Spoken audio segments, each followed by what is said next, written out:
hapon latang tiil sa karning baboy. Ayan siya. Simple na kay kanara. Loy, muna kita niyang mga kuan sa bukid. Wala kang mga ichiburichi. Nagyan. Loy, aragyan anang kuanan.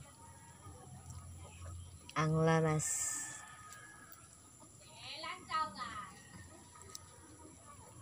Kuan ni. 1 hour ni sukad pagtak-an. Muna lang nabilin sa sugnod. Humok na siya, guys. Madala na rin ket-ket. Humok. Pero lamig itong murag mabungkag yun siya, no? Sa iyang buko. Tilawan na ito, tilawan.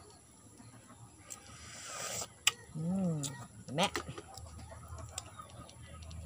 Okay, mara to mong panihapon unya, guys. Mara na mong panihapon unya. Bye.